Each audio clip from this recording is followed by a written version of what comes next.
O'zbekiston armiyasida amalga oshirilayotgan tantanali tadbir o'tkazildi.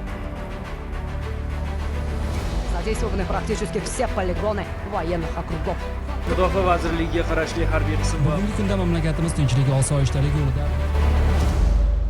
Assalomu alaykum. Mudofaa.uz sayti orqali hafta davomida uzatilgan eng muhim xabarlarning qisqacha tafsiloti bilan tanishing. Bugun dasturimizda Termizda bosh serjant va bosh serjant yordamchilarining navbatdagi yig'ilishi bo'lib o'tdi. Qurolli Kuchlar akademiyasida Respublika ilmiy-nazariy konferensiyasi o'tkazildi. Mudofaa vazirligi sportchilari Osiyo chempionatlarida sovrinli o'rinlarga munosib ko'rildi. Yangi avlodga xotira maktubi, xotira marafonida avlodlar birlashadi. Behbudiy saboqlarida yoshlar qalamini charxladi. Turon yo'lbarslari musobaqasida eng kuchlilar aniqlandi.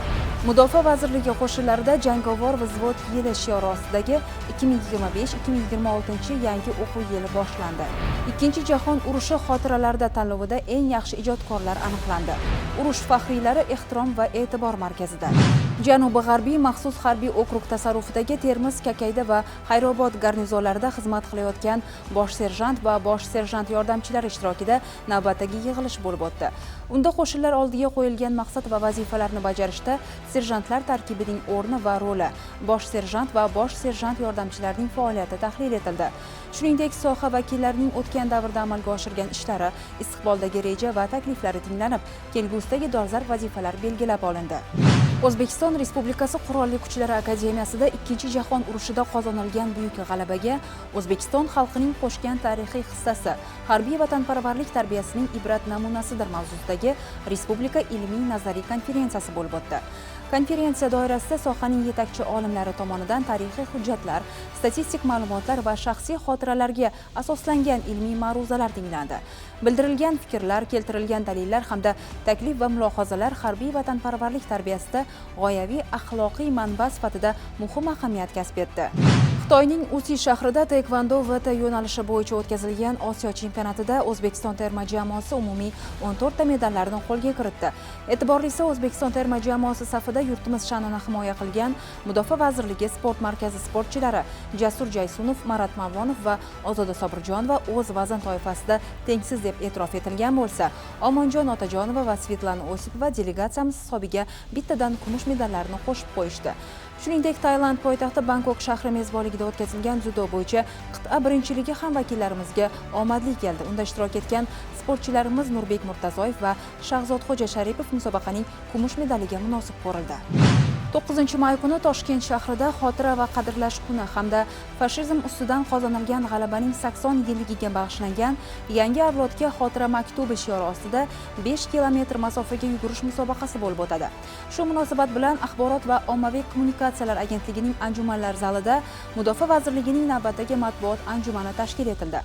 Anjumanda spikerlar tomonidan tadbir dasturi, unda ishtirok etish talablari va shartlari kabi jarayonlar haqida batafsil ma'lumotlar berildi. Yakunda ommaviy axborot vositalari vakillarining savollariga to'laqonli javoblar taqdim etildi. Qurolli Kuchlar akademiyasida Mahmudxo'ja Behbudiy saboqlari mavzusidagi insholar tanlovining Mudofaa vazirligi saralash bosqichi bo'lib o'tdi. Unda ishtirokchilar o'z dunyoqarashi, his-tuyg'ulari va bilim doirasiga tayangan holda Behbudiy saboqlarning bunga avlod uchun qanday saboqlar berishini yoritdi. Ijodiy ishlar nufuzli hakamlar hay'ati tomonidan baholanib, yakunda munosib ko'rilgan ishtirokchilar musobaqaning keyingi bosqichiga yo'l oldi. Chirchiq Oliy tank qo'mondonlik muhandislik bilim yurtida Turon yo'lbarslari harbiy sport musobaqasining respublika bosqichi o'tkazildi. Unda musobaqaning reglamentiga muvofiq ishtirok etgan 15 jamoa 9 shart bo'yicha o'zaro bellashdi. Yakunda Muhammad Yusuf nomidagi Andijon viloyati ijod maktabi jamoasi mutlaq g'olib deb topildi. Ular musobaqa kubogi, diplom va qimmatbaho sovg'alar bilan taqdirlandi. Shuningdek, sayohat yo'llanmasiga ega bo'ldi. Bundan tashqari sovrinli o'rinlarni qo'lga kiritgan jamoalar va turli nominatsiyalar bo'yicha tengsiz deb topilgan ishtirokchilar tashkilotchilarning diplom va esdalik sovg'alari bilan taqdirlanishdi. Mudofaa vazirligiga qarashli barcha harbiy okruglar, harbiy qism va muassasalarda 2025-2026 yangi o'quv yilining tantanali ochilish marosimlari bo'lib o'tdi.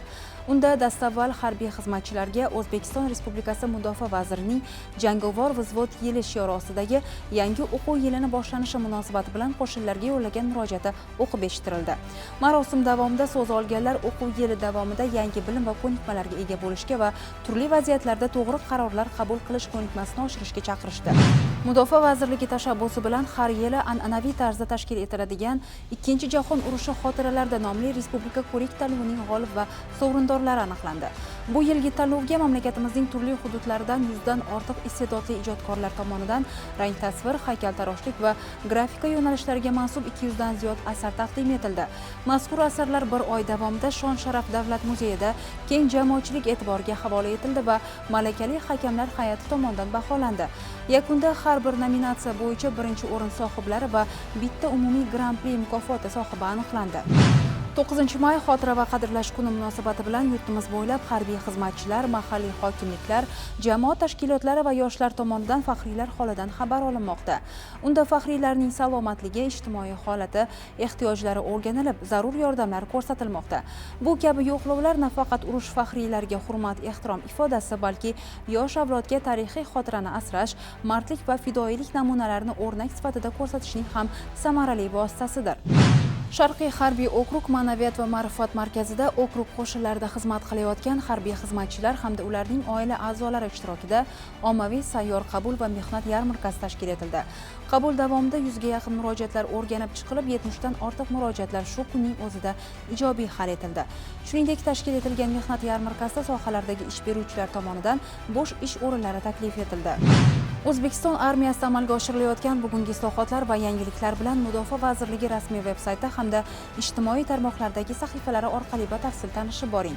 Muhim xabarlarning barchasi armiya hafta ichida. Bizdan uzoqlashmang. O'zbekiston armiyasida amalga oshirilayotgan Tantanali tadbir o'tkazildi. Задействованы практически все полигоны военных округов. Mudofaa vazirligiga qarashli harbiy qism va Bugungi kunda mamlakatimiz tinchlik, osoyishtalik yo'lida